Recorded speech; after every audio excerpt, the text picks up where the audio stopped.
National institute of ranking framework 2021च्या यादीत नागपुरातील दत्ता मेघे इन्स्टिट्यूटनं स्थान मिळवलं आहे। माफक फीमध्ये उच्च दर्जाचं शिक्षण देण्यासाठी संस्थेनं नव्या फॅकल्टी आणल्या आहेत आणि ऑनलाईन कोर्सेस देखील सुरू केले आहेत। याबाबत दत्ता मेघे यांच्या उपस्थितीत आयोजित पत्रपरिषदेत माहिती देण्यात आली। नॅशनल इन्स्टिट्यूट ऑफ रँकिंग फ्रेमवर्कच्या 2021च्या यादीत नागपुरातील दत्ता मेघे इन्स्टिट्यूटनं स्थान मिळवलं आहे। या यादीत ही संस्था 61व्या क्रमांकावर आहे। देशातील प्रतिष्ठित महाविद्यालयांच्या रँकिंगमध्ये दत्ता मेघे कॉलेज 34व्या क्रमांकावर आहे। पुण्यातल्या डी.वाय. पाटील कॉलेज आणि नागपूरचं दत्ता मेघे दोन्ही लीडिंग इन्स्टिट्यूट्स आहेत। Datta Meghe institutes of medical सायन्सेसनं याच शृंखलेत नवी फॅकल्टी आणि काही नवे कोर्सेस वाढवले आहेत।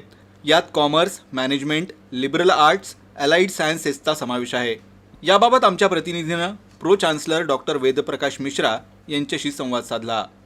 कौन से न्यू कोर्सेज ज्वाइन किए जा रहे हैं और ऑनलाइन कोर्सेज की क्या?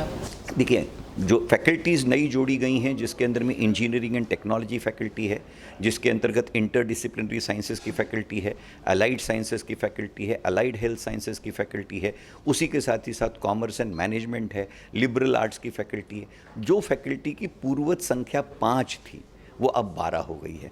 और उसी के तहत जैसे उदाहरण के तौर पर अलाइड हेल्थ साइंसेस, अनेक टेक्निकल कोर्सेज जो भारत सरकार ने 46 कोर्सेज की यादी बनाई थी, उसमें से 34 कोर्सेज जिसके अंतर्गत टेक्निकल मैन पावर ऐसा तैयार हो जो तुरंत इन बिल्ड प्रोग्राम के मुताबिक पास होने के साथ ही वो स्किल्ड कोर्सेज के लिए केवल एलिजिबल नहीं होगा, वो एम्प्लॉयमेंट पोटेंशियल के साथ में जुड़ जाएगा और उसको एम्प्लॉयमेंट हासिल होगा।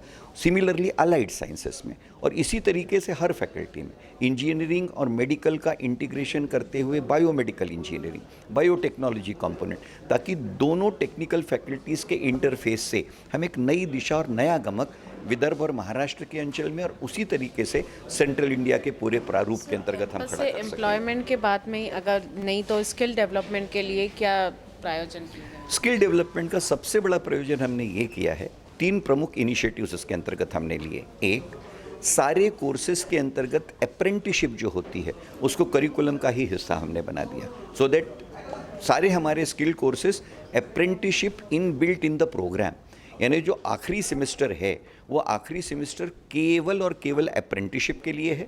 उस अप्रेंटिसशिप को नॉट ओनली केवल मतलब ऐसा नहीं कि अप्रेंटिसशिप सर्टिफिकेट लेकर के आ गया, उस अप्रेंटिसशिप को हमने करिकुलम का हिस्सा बनाया।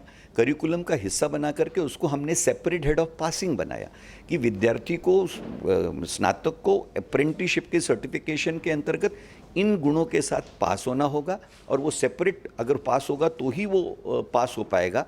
जिसके अंदर में दूसरा प्रयोजन क्वालिटी बेस्ड ये है कि पासिंग इज सेपरेट पर फेलिंग इज कॉमन। अगर वो एक हेड में फेल होगा तो दूसरे जगह का पास होना निरस्त हो जाएगा।